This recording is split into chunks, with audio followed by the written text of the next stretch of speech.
반갑습니다.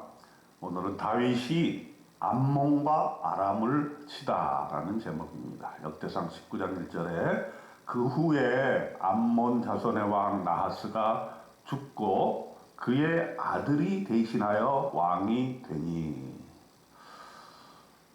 오늘 19장에서는 다윗이 처음부터 적들과 싸워서 전쟁하지 아니하고 선의를 베풀었는데 그 선의가 왜곡되었을 때 어떻게 대처했는가 하는 것을 우리에게 보여주고 있습니다.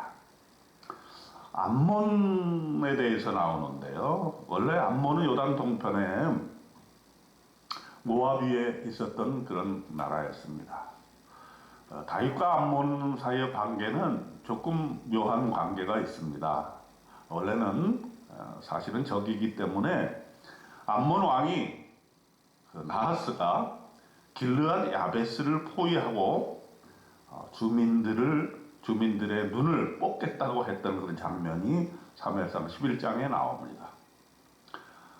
이때 사울이 이들을 공격해가지고 암몬 왕을 패퇴시킨 적이 있었습니다. 그리고 나서 사울은 사실은 왕으로 등극을 하게 되는 것이죠. 그런데 다윗과는 묘한 관계가 된 것이 사울에게 박해를 받았을 때 다윗과 이 암몬이 어떻게 보면 좀 사이가 괜찮았다, 우호 관계를 유지했다, 이렇게 볼 수 있겠어요. 그런데 이제 오늘 이야기는 이 나하스가 죽게 되었을 때 어떤 상황이 벌어졌는가 하는 것이죠. 이 나하스에게는 아들이 한온이 있었고 소비가 있었어요. 그런데 이 소비는 다윗이 압살에게 어려움을 당할 때에 마하나임에서 필요한 먹을 것을 공급해 주었던 얘기가 사무엘하 17장에 나오게 됩니다. 그런데 한우는 조금 달랐어요. 오늘 그 이야기가 이제 19장에서 펼쳐지고 있는데, 아버지 나하스가 돌아가셨습니다. 그러자 이제 다윗은 조문사절단을 보냅니다.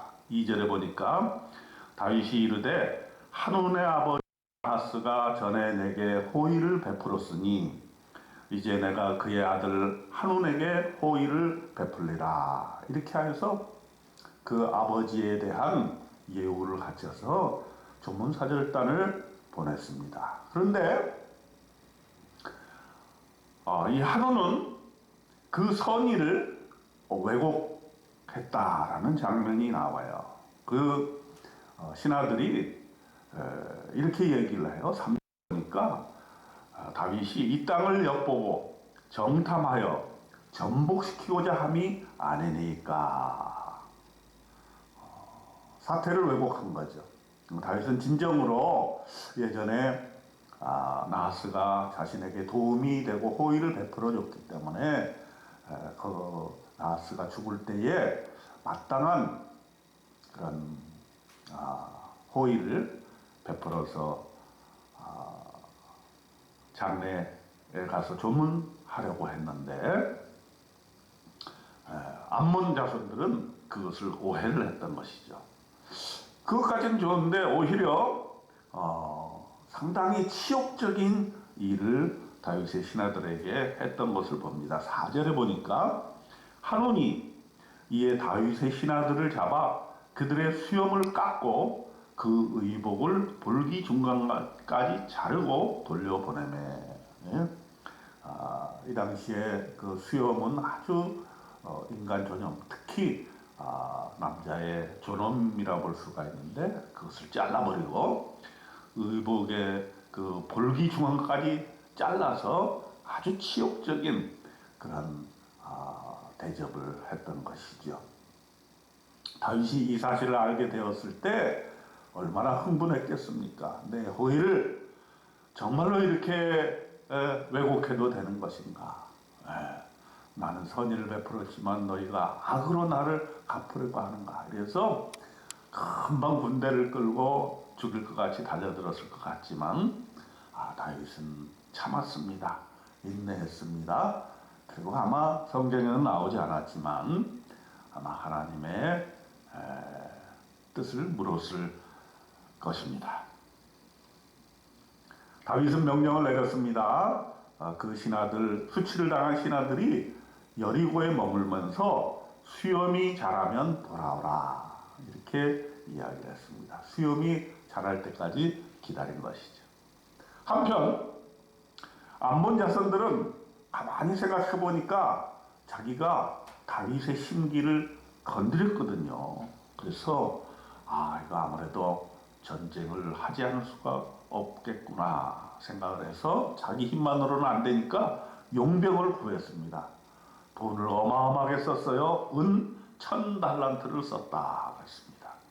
그리고는 아람 나하라임, 아람 마가, 또 소바에서 병거와 마병을 샀습니다. 병거 32,000대, 그리고 마가 왕과 그의 군대를 고용을 했습니다. 자, 이렇게 진을 치게 되자 다윗은 요압을 보내서 이들을 진멸하도록 이야기를 합니다. 요압이 아람에 대해서 진을 치고 남은 무리를 가지고 그의 아우 아비새에게 주어서 암몬을 맡으라고 했습니다. 그러니까 요압은 아람, 아비새는 암몬, 이렇게 역할 분담을 한 것이죠.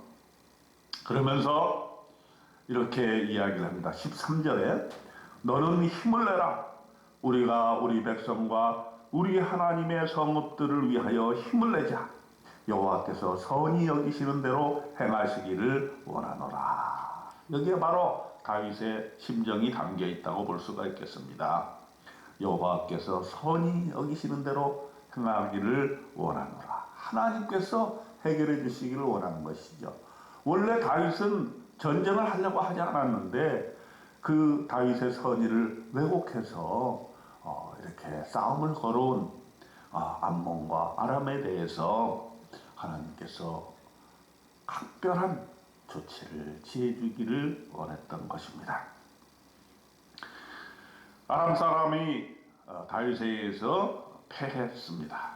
소방 하다데셀의 군대 사령관 소박을 불러내서 전투를 했는데 다윗이 이들을 완전히 진멸을 시키는 것이죠. 아람 병거 7,000대의 군사, 보병 4만 명을 죽이고 군대 지휘관 소박을 죽이는 그러한 놀라운 전과를 거두었습니다. 이에 대해서 하다데셀의 부하들이 패전을 인정하고 다윗에게 화천을 청했습니다. 19절에 보면은 다윗과 더불어 화친하여 섬기고 그 후로는 아람 사람이 암몬 자손 돕기를 원하지 아니하였더라. 즉 하나님께서는 다윗이 당한 그런 치욕, 호의를 악의로 받은 그 어려움, 이런 것들을 하나님께서 깨끗하게 정리해 주시고 암몬과 아람을 정복하는 계기로 만들어 주셨다는 것입니다. 여러분, 역대상 19장을 읽으면서 우리의 인생도 한번 돌이켜 봅니다. 우리의 선의가 왜곡된 적이 없었습니까? 또 억울한 일을 당한 적이 없었습니까? 아무래도 모든 인생은 선의가 왜곡되고 억울한 일을 당할 때가 있을 것입니다. 이럴 때 다윗처럼 하나님께 물어야 합니다. 흥분하지 말고 다윗이 수염이 자랄 때까지 기다리라고 했던 것처럼 마음을 잠잠히 하고 하나님께서 어떻게 나의 억울함을 풀어주실까, 또 나의 선의를 상대방이 받아줄까, 이렇게 생각하면서 하나님께서 해결해 주시기를 바라는 저와 여러분이 되시기를 바랍니다. 여러분의 인생에 억울한 일이 없고 또 여러분의 선의가 왜곡되는 일이 없기를 바랍니다.